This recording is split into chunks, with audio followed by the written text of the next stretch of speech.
People, the WNBA has arrived and it is here to stay. The league is exploding, sellout arenas, national headlines, and household names. And our partners at DraftKings Sportsbook puts you right in the middle of the action. Right now, new customers can bet just $5 and get $300 in bonus bets instantly. There are so many ways to bet too. Throw down on which team will win, how much they'll win by, how your favorite players will perform, and more. They've got you covered with WNBA action all season long. Download the DraftKings Sportsbook app now and use code THEPICkup. That's code THEPICkup for new customers to get $300 in bonus bets instantly when you bet just $5. In partnership with DraftKings, the crown is yours. Gambling problem? Call 1-800-GAMBLER. In New York, call 877-8-HOPE-NY or text HOPE-NY 467-369. In Connecticut, help is available for problem gambling. Call 888-789-7777 or visit ccpg.org. Please play responsibly on behalf of Boot Hill Casino and Resort, Kansas. Fees may apply in Illinois. 21 plus age and eligibility varies by jurisdiction. Void in Ontario. Bonus bets expire 7 days after issuance. For additional terms and responsible gambling resources, see dkng.co/audio.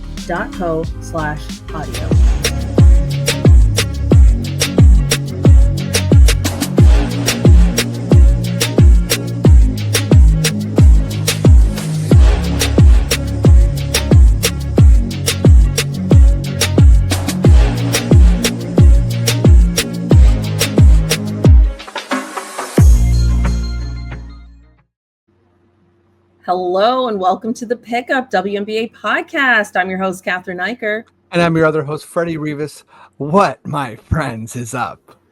And this is episode 140, baby. 140. Let's go. 140. Let's go straight to the socials to help us grow our pod at the Pickup WNBA podcast on Instagram, on YouTube. Those are the main ones that we care about. Also, folks, keep filling out this ACAST survey. We are getting a lot of good info from it. We are starting to build our ad brand thing, and it's really, really helping all the input we have gotten so far and all the input we are getting. So thank you, Sonar. Thank you, ACAST. Thank you, everybody. Yes, exciting stuff. Speaking of which, Freddie, I suppose we can jump right into it. The Aces are back. The Aces are back. Oh, they're back. 10-game winning streak. 11 now. 11 as of the 26th of August. 11-game winning streak. The Aces are like they're not just back. They're like they're should be feared. I think they're pretty much. They're the hottest team in the W. Yeah, I think too. Like another reason why they should be feared is also that they're just healthy at the right time too. And we'll talk about other teams coming up, and we've had players come back and all of that, but they are really clicking at the right time. And it's one of those situations where, like, if it were any other team that had their start versus their finish, I might be more like, oh, that's cute, that's interesting, that could be a wrinkle in this year's playoffs. But because it's the Aces, it's like, whoa. Now it's like, are they finals bound? Truly, like that's where we're at. Like literally 2 months ago, I was like, is Becky Hammond gonna have her job next season? Which is pretty brutal. But also, like, how do you keep a job with the poor start that they had, but also multiple call outs about a lack of effort? So somehow they've dug deep and they've become the team we thought we were going to see all season long. And it's brilliant that it's happening now. It's happening at the right time. Yeah, I'm so happy you brought up the Becky stuff, because we are nothing if not learners on this podcast. And I think we were both in agreement that Becky was showing some signs of some things that we don't really like from coaches, particularly calling out players' energy and that sort of thing. And I feel I feel that it is the coach's job to get players fired up. Obviously, they're professionals, but you got to be there in the trenches with them. And Becky will never ever care about us, nor should she. But this this to me Fair. is this is what really really special coaching is all about, where you have a really amazing nucleus, things are good, obviously you lose Kelsey Plum, and you're struggling, and you're kind of like in this malaise, and you're looking at the league just talk about this foregone conclusion of a finals, which is the Lynx versus the Liberty, and it's sort of like, hold on, we are the rival of the Liberty. The Lynx is just not this team that is taking our space. And this I don't want to take this conversation to too many places, Catherine, but one thing I've been thinking about is you really really need to put Becky firmly in the conversation for Coach of the Year with Oh, wow. this run alone. Like, I know there's a lot of candidates Ooh. that are deserving. Obviously, Cheryl Reeve. It will come to me, but the coach of the Valkyries, a lot of people have been giving love to. What about the Atlanta Dream coach? Smesko, baby, yeah, Smesko ball for sure. Smesko, yeah, that's right. Yeah, and Nate Tibbetts too from the Mercury. For sure, yeah, and there's a lot of candidates this year for that award. Yeah, exactly. Because like, what do you value? Do you value a team that's overachieving? Do you value just like dominance over everything? For me, this is the type of thing where you have a really, really good team. How do you inspire them? And how do you kind of like make them care about the regular season? And yeah, a lot of, we're going to talk about it, but a lot of things are going right for the Aces in this streak. And you have to give Becky her due. Yeah, I mean, look, I think the fact that they've had this turnaround is probably credit to everybody. Credit to everyone, including Becky. I'm not going to go so far as to say she's Coach of the Year based on this run alone. I think Coach of the Year has a lot to do with expectations, and to what degree can you exceed those expectations as a team. That's often how Coach of the Year tends to go. And although this run has been incredible and has really shaken up the playoff picture, which we're going to get into in a bit, I still feel like the start of this season is going to hamper those chances a bit, because there are other teams that have just been consistently there. Mm-hmm. Right. So I mean, I don't know. I don't know if I'm going to go quite that far, but I am excited to see them there. And yeah, I don't want this conversation to go into too many places either, but we could be looking at an Aces Lynx situation. Like, we could be looking at a lot of different situations now. So really exciting for us as fans of the game, and also just very intriguing in general. Yeah, I just want to jump in. Natalie Nicassi is the head coach of the Valkyries. Who's thank you. Yeah, we were just on that. Yeah, done a very good job. A 500 squad for an expansion team is really, really like really awesome stuff. But yeah, I mean, I agree. There's a lot of factors as far as head coach, adversity, expectations. Expectations is a key thing. But anyhow, let's dive into this Aces stuff. Can I start with what I think is the obvious headliner for the Aces? Please. Which is A'ja Wilson going on a tear. I feel like only fans of the Aces and A'ja Wilson and the W for the last couple of years are familiar with, because it's a type of dominance that is really, really historic. Mm-hmm. No one, again, we can get into the MVP conversation, but this stretch of games by A'ja is the best stretch of games by anyone this year, and I don't think it's particularly close. Just statistically, it's she's in her complete own territory. I think when you're evaluating bigger picture things, similar to what we just said about Becky, you're weighing the whole year. So if you're kind of like, no, it's Nafisa, which by the way, I am, you're weighing the whole year, and you're saying, A'ja hasn't been playing this good the entire year, but I'm just gonna kind of like rattle off her stats here in Please, this stretch. So 26 points a game, 49% from the field, 41% from three, 7 free throws a game, almost 13 rebounds a game, 2.5 assists, a steal and a half, and 2 blocks, and a plus minus that is almost 11. So just absolute dominance. When she's on the court, her team's winning, and she's doing everything you can do in the basketball court. Like, you know, Asia's not like a major assist person, but she's just dominating on defense and dominating on offense. As well too, we talked about this in an earlier episode about her recording that 30-20 game. Mm-hmm. She did it again. She did it again? Yeah. She's now done that twice, like in the period of us discussing that. Look, I gotta say, like, I've been on the Nafisa for MVP train literally since February. Like, I've been like, you called it, and by the way, she is, in my opinion, she's having the best year of her life, right? Like, I felt like I saw it in Unrivaled, and I was like, oh, Nafisa's hit another level, and we're gonna see this year. But the injury has changed this conversation, I think, because the Aces have been able to go on such a run. And actually, I do want to talk about the MVP race if we're able to kind of pivot into that a bit. Mm-hmm. Sure. So we were reading this article where Becky Hammon was talking about how essentially that the MVP race is frustrating because it is often a narrative-based award. So I'm paraphrasing. She didn't say that exactly. Yeah.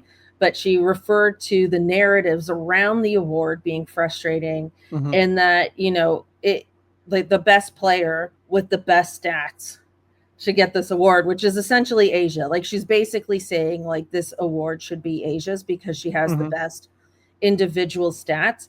I don't necessarily disagree, but I do think as a counter, there's one stat that's really important that she's sort of neglecting here, and that's literally wins. And I think that's where Nafisa is gonna, like, possibly continue to take it, because even though she missed about 3 weeks, she still has been extremely dominant consistently throughout the season.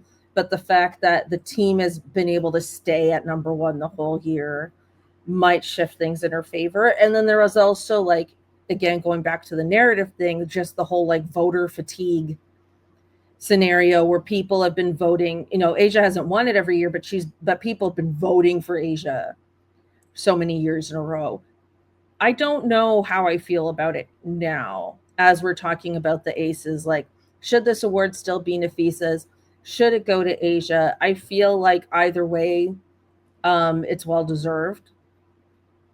There isn't like a one deserves it more than the other scenario here. I think this has become a much tighter race than it was at the start of this month, for sure. I think that last sentence you said just fully summarizes it. I think this was not a tight race, but it has become one. And I think voter fatigue is very real. And I think that narrative is very real. I also feel that that's part of basketball, and to overcome voter fatigue, you sort of have to best yourself. And with someone like Asia, we're in this territory where we see it with other superstars where they're kind of not competing against other people. They're competing against their own, you know, in the NBA, you see it with Jokic. Like, she's trying to best herself. Is that what you're trying to say? Yeah. Basically Asia is competing with Asia, so people have seen some of her Aces teams just like cruise to first place, and she's having these wild stats and, you know, all this, and, you know, just like having kind of an overall glance for Nafisa versus Asia. I think at one point it was kind of like Nafisa alone, and then it's like, oh, you got Alyssa Thomas with these funky triple doubles, and then you got Asia, you know, killing it on a team that's struggling. Now you really have it's like Alyssa, to me, is that like distant third, and you have the argument is basically going to come down to like how much do wins matter, because there's a really good chance that the Aces finish in second place. So if the Aces, Yeah. they're one game behind Atlanta. So if the Aces finish in second place, like they won't finish in first. Like Minnesota has got that locked in pretty much. But yeah, so I think you're really going to be debating that, and the scoring title is also going to be a part of this. I think because currently Nafisa is averaging 23.9 points, and Asia is averaging 23.1 points. But the rate at which Asia has been scoring, she could take this scoring title from Nafisa in this last In this last stretch, 2 weeks. In this last 2 weeks. So anyways, yeah, it is the narrative award, but shout out to Asia. She's made that narrative. She's put herself directly. Yeah, she's literally flipping the narrative. And so is Becky, by the way. By having that. By bringing it up to the media. She's advocating. She's advocating. Yeah. She's like, it's a narrative award. Anyways, I'm trying to write a page of the book. Cheryl Reeve's got to have a counter. Oh, she will. I think she's got to help out. Coaches always do that. That's very true. Coaches always do this. Like they participate in the narrative, even if they're like, "Oh, I'm so frustrated with this." It's campaigning. Absolutely. Exactly. Campaigning is exactly. Freddie, I love that you brought that up. I really appreciate that. See, I told you I didn't have to preface you with that. I read this and I was like, "Oh, Freddie, I'm just going to tell you on the spot." I knew it. Up. I knew it. I mean, honestly, I'm easy to fire up. I'm easy to fire up. I just want to say that also, me and you were talking about kind of like digging with this Aces run, and one thing that I found really interesting is when I'm going through some of the advanced stats, the WNBA stats page also has like 4 factors, and kind of looking at in this 11 game stretch, like where are the Aces really, really standing out. So one observation that I thought was very interesting is that they're, like top 3 in most categories, but so are the Dream. The Dream actually have a better net rating over this period too. So the Dream are 8-2 in the last 10. So the Dream are really kind of like quietly on a pretty massive run. And I think the area as a team where the Aces seem like they're really standing out is opponent field goal percentage. So the Aces defensive identity is where they really, really are winning games. And then another player who, so also like the big 4 are getting it done. Asia, Jackie, Jewel, and Chelsea are all getting it done. But I think Nalissa Smith, just sort of glazing over these stats, one stat that really kind of, I was like, wait, what? Is over the last 11 games, Nalissa Smith, who's the averaging 24 points a game, she's sort of the other starter there, is averaging 60% from the field. So she's only 8 points a game, but like over 11 games, that's such a heater. Nalissa Smith, that's wild to be averaging 60%. That's like, I mean, first of all, you need to be shooting more. Listen, when they made that move, I was like, this is going to be so good for the Aces. Because they have a legitimate backup big, like no disrespect to the other players like Kia Stokes and like, no disrespect at all. But like they needed somebody who can really like carry the load when Asia's on the bench. And not like they play together too, but I'm just saying like they needed that position so much. And like, it's really like this has probably helped Asia a lot because she doesn't have to carry quite as much as she did before, which she really needed. This run really times out with 2 things for me. That Nalissa Smith trade, A, and B, the historic beatdown the Aces got from the Lynx. Like that 50-point loss they got, that was their last loss. Wow. So that was the moment. That was the moment. They lost by 50 points or whatever it was, and they basically they have not lost since. So yeah, well, I don't know if do you have more to say about the Aces? Because in my mind, I'm shifting a little bit, but I don't want to cut us off. Honestly, shift away. I'm really, really enjoying this run. I will I'll also try and do some digging for next episode about just sort of where this run sits all time. because I love Oh, thinking about like yes. all-time runs. So maybe I'll try and do some Googling Well, yeah, next week, because I mean, hey, as the we're run's potting. still happening. Yeah, exactly. I feel like on the flip side of all of this, we had the Liberty deal with Mm-hmm. another injury. Sabrina Ionescu was out for a bit. They've been losing games, although now Stewie's back. I believe Sabrina is back tonight. I mean, we're recording this Tuesday. We normally record Wednesdays. We're recording this late Tuesday night. I tried to Google it really quickly. I think she's back now, but they have slipped all the way to fifth, and they had been holding on a second this whole season, and like they haven't been healthy, like their core. They have not been on the court at the same time, except for game one of the season.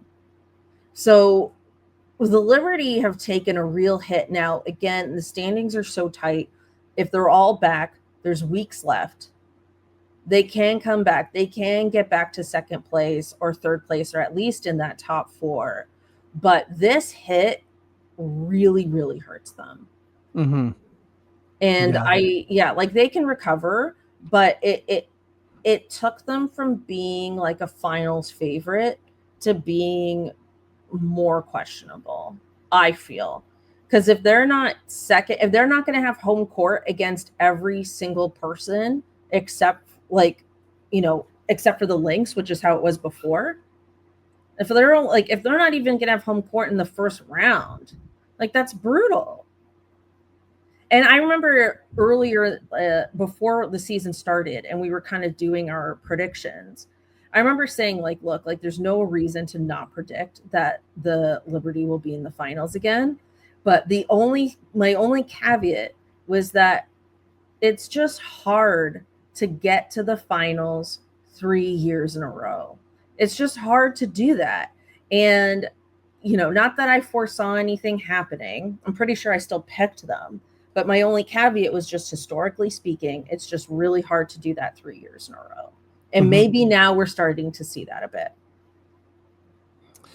Yeah, and I think I hate talking about health because I feel like it's something that's so hard to track, but Oh, of course. And it's it not like a just lack of chemistry or anything like that. Like they're a yeah. very cohesive team. But you look at a long-term, injury to John Quell throughout the year, which they manage pretty well, and then Stewie, right? Then now Sabrina, and maybe I think they're deep enough and they're good enough to kind of like pace that out.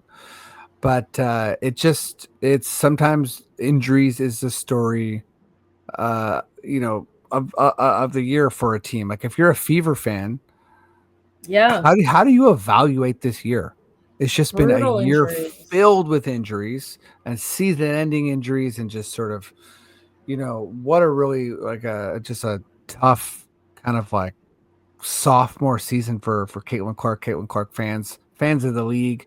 It's really really hard to watch a nagging injury, and the Fever are different than the Liberty in a sense where they've stayed afloat as like they're still in the playoffs, but the Liberty have enough depth that they're still obviously going to be a playoff team, but they're that top tier is kind of looking a little bit shakier. Mm-hmm. And the Liberty had a blowout loss against the Dream on the weekend, but Sabrina Mm-hmm. and Stewie were not in that game. I think too, like if they're not all healthy, which I think they are now. So fingers crossed. I'm really curious to see what the Liberty are going to look like these next few weeks if they're finally that core is on the court together. But they really struggled with like a lack of like John Paul Jones, and then they didn't really have any other bigs. And then when you're playing against a team like Atlanta and you've got Brittany Griner coming off the bench, like I think that was like rough for them. And then they just had a lack of offense in general. Like it was, I didn't watch the full game. It was honestly a bit hard to watch it eventually. But yeah, just a crazy turn of events that I don't think anybody really saw coming, but we're here now. And, with only a few weeks left, Freddie, I'm wondering if you're looking at the standings, any teams that have risen, any teams that have fallen, And if you think any of these trends, aside from the Aces, because we've talked about them a bunch, are going to continue. Like, do you think the Liberty are going to stay in the bottom half of the bracket? Like, things like that.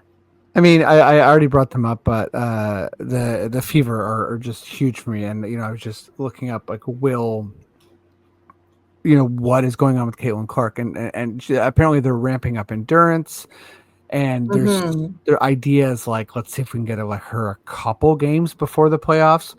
But really, she's such a factor, and like before she went down, and obviously they've had so many other injuries, but before she went down, the Fever were, kind of like that, like fourth, fifth. They were looking at home court, Mm-hmm. and now they're looking at, basically getting crushed by the Lynx. And I Well, think, if Caitlin's back, that's a hell of a 1-8.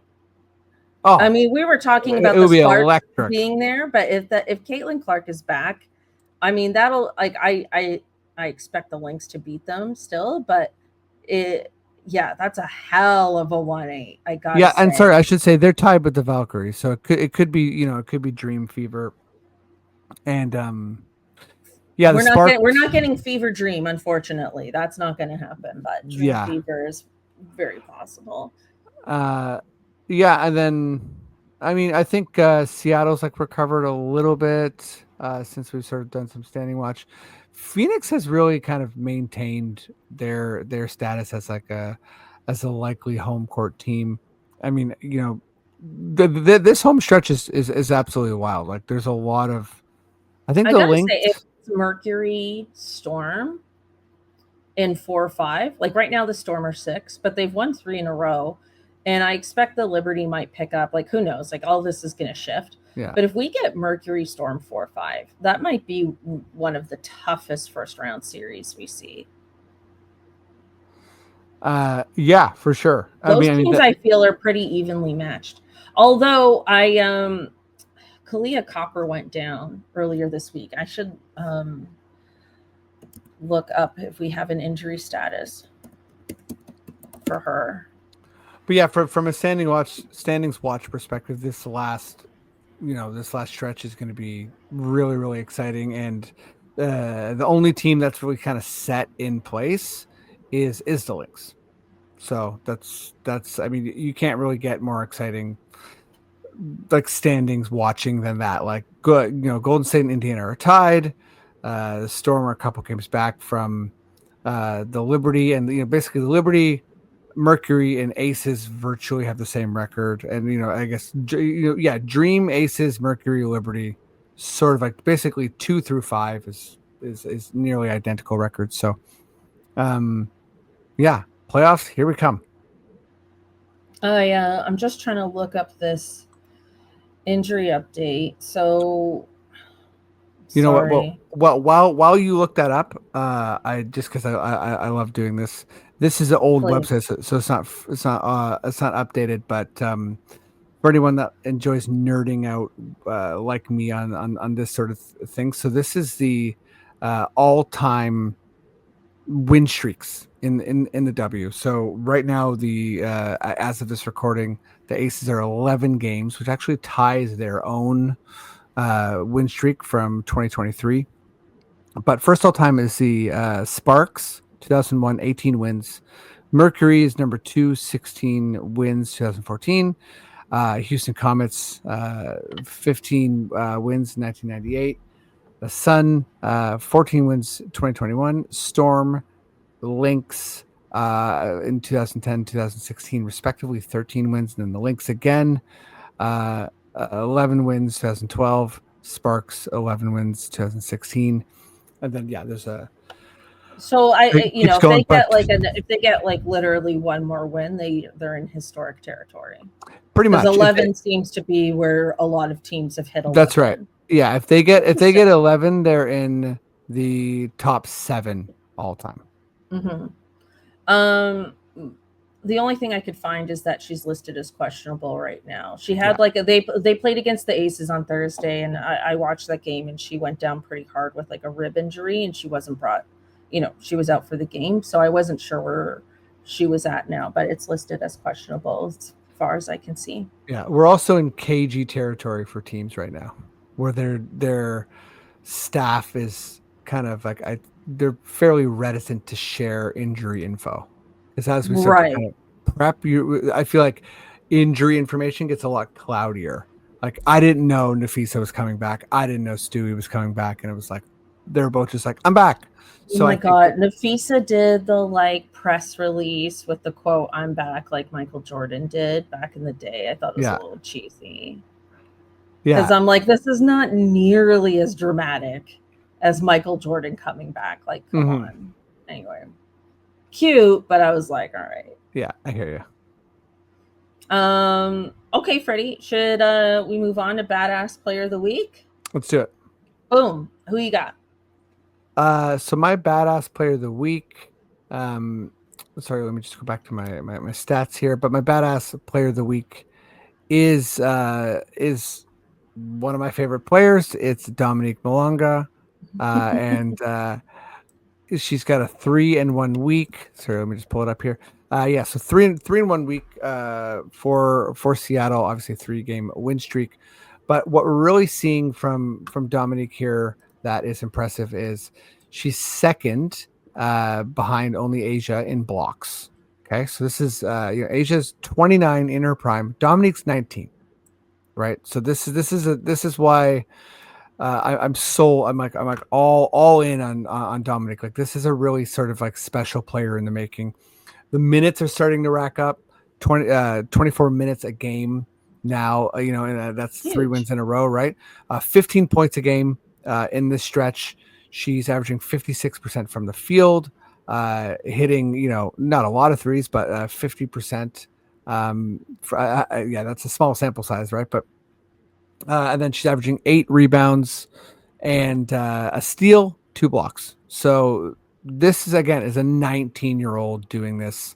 And I've said this before on the podcast, but for context, most players we know in the league, it's a very American league, obviously, and most players are in college.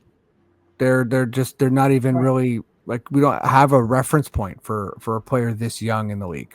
Mm-hmm. Very true. I also went with the Seattle Storm player. I'm going with Nneka Ogwumike.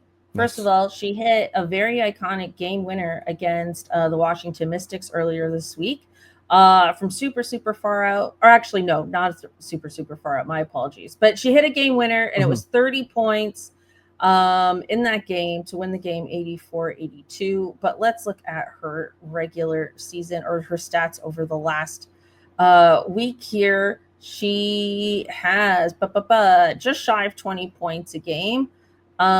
She also has 6 rebounds, 3.3 assists. What else we got here? Why am I struggling with stats? I'm always struggling with stats. She's averaging a block a game. No steals. But listen, girl, we're giving it to you anyways. Okay, we're giving it to you anyways. Oh, look, not everyone can steal the ball. It's 1.5 steals a game. I'm getting too cross-eyed. Maybe I need new glasses again. It's fine. But Nneka, salute to you. Really, solid week for the Storm, considering only a few weeks ago we were really like the Storm are in trouble. Yeah, storms are brewing. Storms are brewing, or maybe storms are coming down. Sorry, that's I'm a dad. That was so cheesy and dumb. We're sorry. We're sorry. We're very sorry. I love it. We're also very Canadian. We have to apologize all the time. Always, always, always. Okay. FFQ, let's go. Okay, FFQ. So, almost surprised that Rihanna wasn't partnering with the league already, but Rihanna's Fenty Beauty is now offering beauty and skin contracts with WNBA players. And of course, that made me think, Catherine, who is another celebrity you'd like to see collab with the W? We've obviously had what's it called, like Kim Skims. We've had some big collabs. Yeah, I know you're not a Kim fan. You're not a Kim fan, but we've had some big collabs in recent years. I think this is probably certainly the biggest, Rihanna, right? But yeah, what's a Sephora collab? might be. Sephora's probably bigger, Right, because that's like a company. But I was sort of thinking of but like as in terms of a brand, yeah, for sure. right, as a brand, yeah, of course. But yeah, what's a collab you'd like to see, a celebrity collab? And they don't have to have a product like Rihanna. Okay, so this is like really kind of, I'm going a little far out here. I love it. So FFQ, Beyonce, that's what we do. so Beyonce back in the 2000s, Okay. along with her mom, created a clothing line called House of Darion. Incredible. And it didn't last very long. I don't know why House of Darion fell, but when I think about their style, and I feel like a lot of 2000s fashion has been coming back, I feel like that brand could, like, this would be a good time for that brand to have a renaissance, pun intended, a Mhm. renaissance, Beyonce reference, very obvious. Huge. Uh, and it would be really fun. I feel like the players would have such a fun time modeling for a modern version of that brand. And of course everyone loves Beyonce. But I House of love it. Darion, like, and that, in the 2010s, she was doing this like Ivy Park stuff and doing like some random like Adidas stuff. No, no, no, no, no, no. We got to go back to the 2000s, throwback, but make it modern. House of Darion. That's the way it's got to go. House of Darion, huge. Thank Beyonce. you. Um, So, I got to shout out my wife, who's a Southern belle. One of her favorite people in the aw. whole world is Dolly Parton. So I want to, Oh, yes, here we yeah, go. I want a Dolly collab, 100%. And here's the angle. Dolly is like an incredible philanthropist. So Caitlin, my partner, with her mom, went to Dollywood. So first of all, Dollywood's amazing. Go if you can. There's like she employs like a whole bunch of her family like works in Dollywood. If you That's work in wild. Dollywood, she will pay for your post-secondary education. Oh my Um, gosh. Also, this is not like news to most people, but Dolly is one of the biggest sponsors of the mRNA Moderna vaccine, which Oh, yeah, so Pfizer and Moderna were the sort of like the biggest vaccines that save lives during COVID, and she was one of the main sponsors of Moderna. So like Dolly's out wow. here just saving lives, being an icon, and I think that there's so much incredible like ingenuity and charity within the league that I'd like to see Dolly sort of like there'd be like a Dolly coat of many colors award sort of Oh, thing like where she's like a charitable award named like after she Dolly? yeah no well Dolly basically could be like she could present Oh, I like just pictured like a Dolly Parton day where everyone gets in like Dolly Parton getup. I mean that's also cool. Let's be real, but I feel like she would basically choose someone from the league and they would collab on like a charity of that person's choice. Oh, okay, fine. Well, both are great. Your idea great. You definitely won this week. Not that it's a contest. I'm just saying you won. Yeah, Yeah, that was really fun. Okay, let's wrap it up there.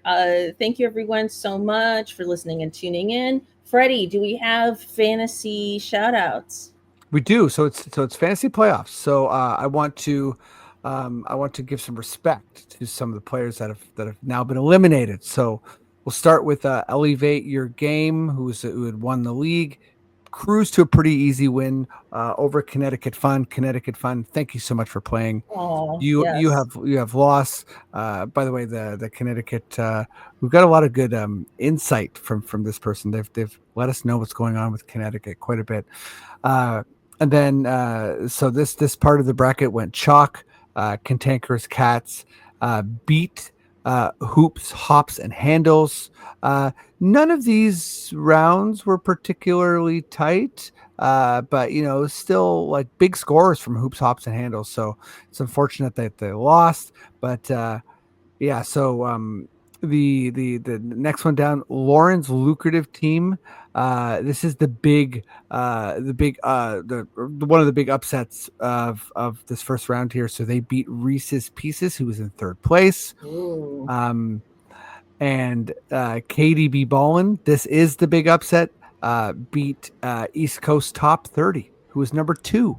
So East Coast Top 30, you finished second in the league, and you've been eliminated.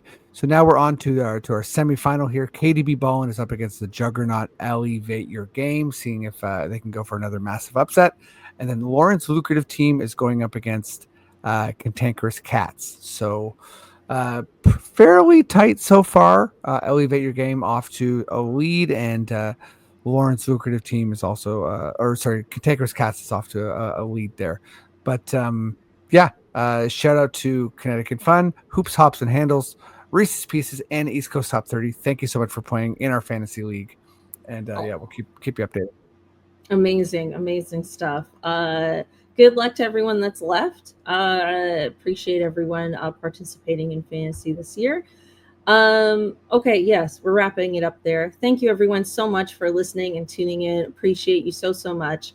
Remember to like, subscribe, leave a positive review, leave some comments. Let us know if you agree or disagree with any of our takes this week. Thanks again, and we'll catch you next time. Bye. Yeah.